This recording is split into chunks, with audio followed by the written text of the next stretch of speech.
Adam, let's bring it back up. We'll bring up some interesting, exciting stuff.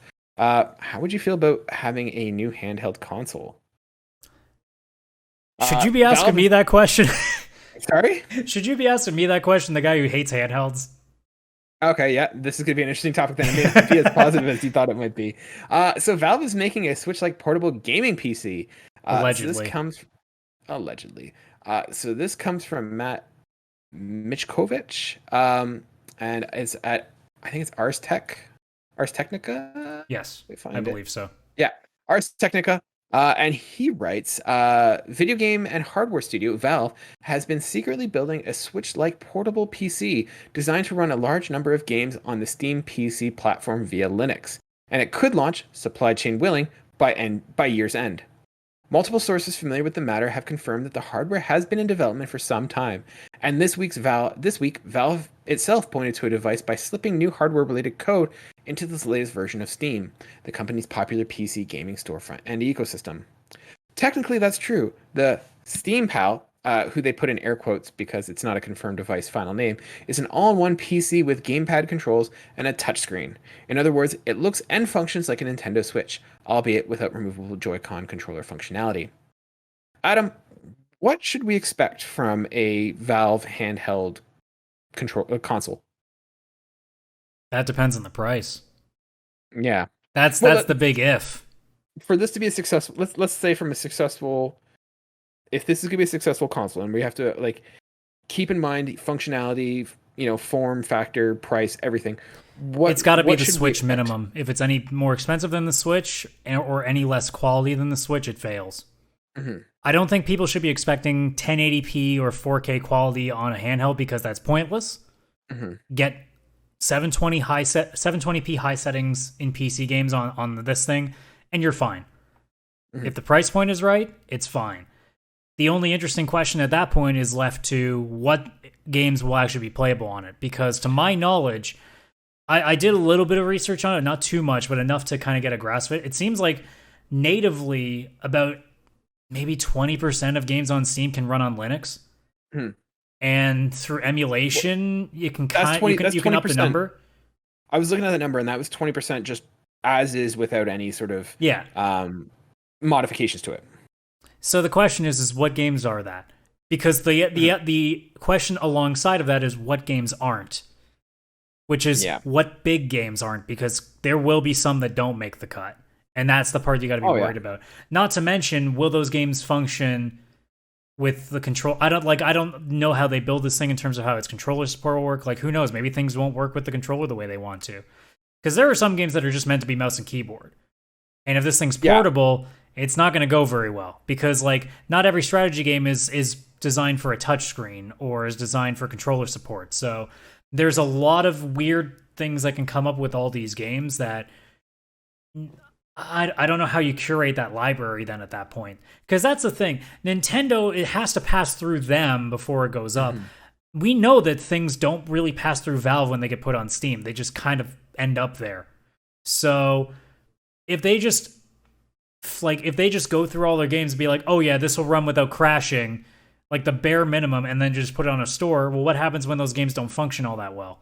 Because Yeah. like, if it's 20% of Steam games, that's a lot of games. Who's testing all of that? No one's going to test Exactly. all of that. They're not going to put the effort in for that. So that's the thing. I love the idea because I have friends of mine that I know would kill to be able to take those games on the road with them. Mhm. But I have questions, and a lot of them that are really, really difficult to answer. And I think that's the part where I'm like, I'd need to know a lot more about this thing before I'd even if I was interested in handheld gaming, I'd want to know a lot more before I'd buy it. I don't buy handhelds because I basically drive everywhere I go. So I feel like the cops would pull me over, or I'd dive, whichever comes first. Probably the latter. So I can't really do that, and I have a PC, a PS5, a PS4, and a laptop all in my house, or my apartment, I should say. I don't have a house. I'm fucking poor as shit. I can't help that. I don't imagine me reaching for the Steam Pal over anything else, especially when I have a laptop and a PC that can function better than that thing will.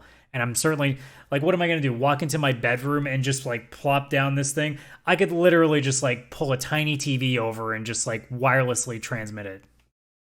Yeah, I think you raise a lot of interesting points. I think one thing that people have to keep in mind is that not everything on Steam is going to be compatible with like the Steam handheld. I think Steam probably looks at it and they see a lot of like, because there's a lot of games that are on Nintendo Switch that are also on Steam, and they're kind of looking at it being like, we can kind of quickly make one of those, but you're not going to get, big, for like, you're not going to get big AAA modern games on there. Like, sure, it could probably do the old generation stuff. It could probably run, things like Stalker. It could probably run Fear, do that kind of stuff. But I don't think you're going to get brand new. Yeah, I wouldn't expect like Escape from Tarkov or like really intense games like that that take up a lot of graphic space and a lot of computer usage. I don't think you're going to get that on a handheld. And if you are, it's not going to be cheap then. Yeah, and that's the thing. I think it has to. This is where you run into a certain situation because you either need to have it very expensive, but if you're going to make it very expensive, you now need to justify that price with high quality games. No one's going to drop $700 to play. Yeah, I mean, we a bunch of associate the indie games. PC master race with expensive consoles. Are they are people really going to dole out another expensive amount of money for a handheld version of that when they could just get a PC? Like, there's already that amount of money they're spending in on the PC version for Steam. I don't know if people want to throw like, let's say as an arbitrary number, $700-800 on a handheld console that can handle like, let's say highest settings at 1080p, for example, on a handheld screen. And again, I keep asking the question: do you even need that? Because if it's just handheld, like let's assume it's just like, say it's like the Switch Lite, for example, it doesn't have the dock, right? If it's just meant to be for handheld gaming, why would you ever want to have a crazy fidelity on that screen? You don't need to. Yeah, and then this raises the question: if you have a docking station, well, then it's just become a console. And I Yeah, would then you imagine just that buy a a lot of PC or a laptop. Actually, yeah, well, just get a laptop. get a get a laptop or get a PC. But like, I don't know if Steam, like, because if you're getting into like a base and a docking station now, you're basically into a console. And I would imagine that there's a large section of Steam users who aren't looking to get into a console. They like the fact that they are able to build their own rigs. Like, if you're And so, so interested in getting a handheld console, like, why don't you figure out how to emulate all this stuff better so you can just have a literal TV stick that you can just stream it into people's TVs and it costs next to nothing? You're gonna sell a crap ton of those. I'm so surprised Xbox hasn't popped out their Game Pass stick that they were talking about a while back. hey, E3. Yeah, so I think what the games that you're gonna see is you're gonna see things like what's that one where it's like the prison guard simulator? You're gonna see like that. You're gonna What, see Prison Architect? yeah, prison architect. Thank you. You're gonna see like prison architect. You're gonna see like Among Us. You're gonna see like those kind of low. You might be looking at Graph- things like Deep Rock Galactic is like a big one, like in terms of like what you should be looking for in terms of the higher spectrum. Maybe Saints. I can't imagine like say Cyberpunk on this No, thing. you're looking at stuff like maybe like Saints Row 3 and like that kind of stuff. Far, Just But again, the Cause price and- point is what changes it. Like if we find out this thing is $400, then we can at least start to put a framework in of, okay, what's probably going to be able to like for $400, what handheld hardware is going to be able to support X amount of games? But if this thing ends up being $800, then the question is, okay, now how many can we stuff into this? Like now it just becomes like, okay, what doesn't make the cut? Yeah, but the problem is that regardless of how much the system costs, one of the things is as you get more and more powerful and demanding games, it's going to start eating at the battery, and so you're going to have a situation where you don't have the battery power to make it really a portable console. I mean, if you But think about that's it, the the Switch that's is the like, customer's problem after you buy it. yeah, It's like but I Joy-Con mean, like, drift. Yeah. but even the Switch when it's running Zelda, I think is like max is like 4 hours battery time. It's not great from what I understand. It's not great, but that's a console that isn't super demanding and is built, and that game is built to run on a handheld console. It can run Cyberpunk, but only for 15 minutes. Yeah, gets to the loading screen and just crash, and like it just like. Oh yeah, dies. that's true. It actually only lasts for 15 seconds because the game crashes. Sorry, my Yeah. bad. So they have the working title as Steam Pal. What do you think of that name? That won't be the final name. No, God, no. Do you have any proposals? Gabe Newell's listening to this podcast, I'm sure. Let's throw some titles out to him. I don't. I've got one. I'm trying to think. I got one off bad my top of my puns. head right now. You call it the Steam Engine because the Steam Engine goes places. I love it. Don't no. So then call it the steam train. You could call it the steam train. Yeah. Or I think at one point it was like codenamed like Neptune.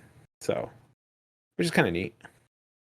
I don't think any of us can come up with a name that makes any sense. Call it the Vapor. Just That a vapor. actually, that sounds like a that sounds like one of those like really bad like esports or like gamer like peripheral like company names, like the Vapor headset. You know, it comes with all these random things that you don't need. You know, you laugh, but if it comes out with one of my names, I'm just totally gonna never let it go. Okay, but if it's called the steam engine or the steam train, are we really patting ourselves on the back for like taking a half a second to come up with a really easy name? It's gonna be something dumb. It can't be. It's not gonna be Xbox standard dumb. Like, don't worry, they're not gonna completely confuse us with letters and numbers. But Just to spin the wheel of what we're gonna name the console. yeah,